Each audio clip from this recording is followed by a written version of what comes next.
Hey everyone, this is KJ of KJ Around the World, and I'm hopping in just to share a vlog from my recent trip to Mexico. Now, I'm starting here with a little room tour. I usually try to do a room tour when I first get to a destination. Where I'm staying here is Playa del Carmen. It's actually one of the most beautiful places I've been to.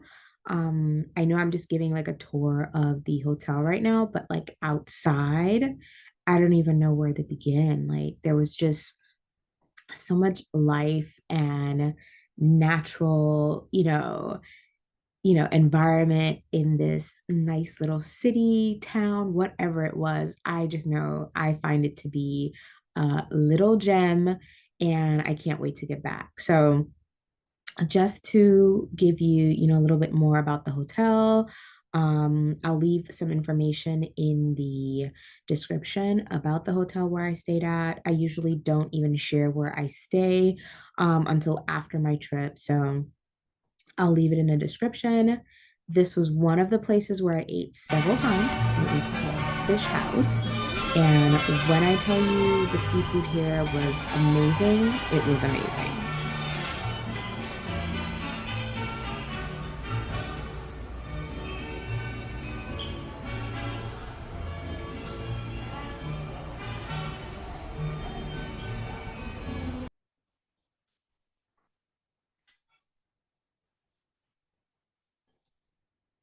Now, that was a little spot that we stopped at before getting onto the buses to head out into some more of the Yucatan area.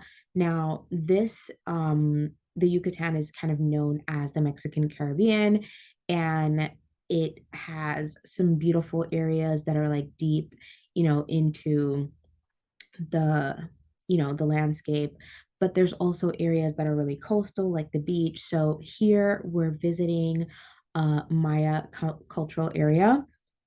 They had amazing food, crafts that were made from like volcanic sediments. The food was absolutely amazing. Like it was delicious. I went and I got seconds. Like that's how good the food was. Like I got seconds. um it was food that was very relevant to the people that lived in the area, the Mayan descendants that lived in the area. I didn't have this part added to the blog or to the vlog, but I actually had the opportunity of listening to the indigenous language there.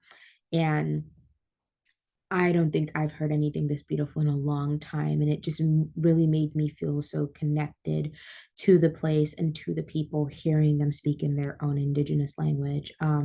So that was something really amazing. I know. We're at Chichen Itza, um, another amazing site. This is my second, modern wonder of the world that I visited. And honestly, like the video doesn't give it justice. Pictures don't give it justice. Like there's just something so amazing about this space. Like I spent so much time with the camera off, just sitting and absorbing everything there.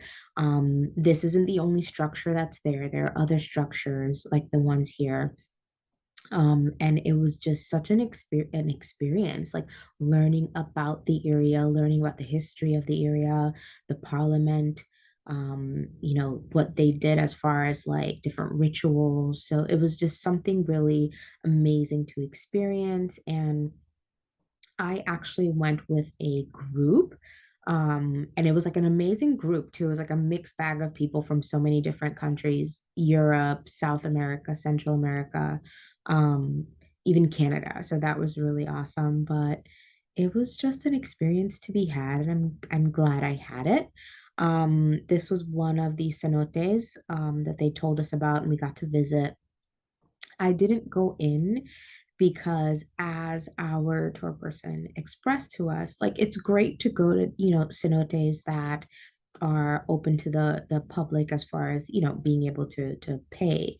But the real traditional cenotes that are in the jungle, are very, very important to the Mayan people, and it holds like spiritual connections. And so if I'm going to go into a cenote, it's probably going to be one of those because I really want to have the full experience. But I just wanted to share this either way so that if anyone's interested, like they know what's out there and they know what's available for tourists and people who are visiting the Yucatan area. There are several around, and they're not owned by the government or anything, they're owned by private entities. So here's one that we visited.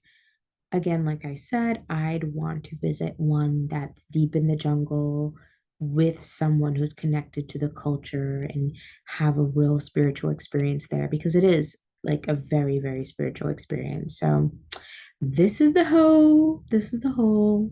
Um, like looking at it from this angle, like you really can't get like the depth of it, but like here like it was awesome. It was awesome. There was a lot of people from our group that went and even some kids from our group that went, and it was really fun. You do have to rent and pay a fee for the life vest. So they're not just letting you jump in willy-nilly. Like you have to wear a life vest if you're gonna go in. Then we headed to Valladolid, which, oh my gosh, like I'm definitely coming back to this area for sure. It was like a little colonial city, and there was just like so much to experience from the people to the food. And here he is trying to have me try some Maya tequila. He tried to explain to me there were different kinds, like traditional Mexican tequila and then the Maya tequila as well. So just some, really awesome experiences here. I think sometimes when we go to places, we travel to places, we don't really try full on all the experiences. And so I just really wanted to experience all that Valladolid had to offer. And I visited a lot of spots there, and it was just a lot to see with the architecture as well. Here back in Playa del Carmen, just heading around. Lovely little neighborhood that was just like right around the corner from the hotel. There's like a strip. So like the hotel's on like a street where there's a strip. And then when you go around the corner, there's like beautiful little neighborhoods with parks and apartments and homes and where people live and just go about their day to day, which I love. I think it's always best to kind of experience places in its fullest form, not just the tourist areas. This place where I ate as well. Oh my gosh, the food here was amazing. I think I'll share information for this as well. Like, don't like be aware you don't go to any of the places in Playa del Carmen and think you're gonna just go in and out. Like, I think breakfast took maybe an hour and a half because they do take their time making the food, and it's a very, very busy spot, so like there was a wait. I think the wait was like 20 minutes. um but that was awesome. I met some lovely girls there, um, from Italy and Spain. So that was awesome. And then now we're at the place where I'm actually supposed to be at, which is the Women's Travel Fest conference. Hey, that was really awesome. I was so happy that I was able to experience this because I don't think that many of us get a chance to like be able to go to travel conferences the way we really want. And so I was really happy I was able to experience this. Definitely worth it, if you're interested in travel or interested in kind of just experiencing something different as far as like making connections in the travel space. This was definitely it for me, and it was so worth it. um, so the rest of the vlog is just gonna be some conference stuff and hotel stuff. So enjoy.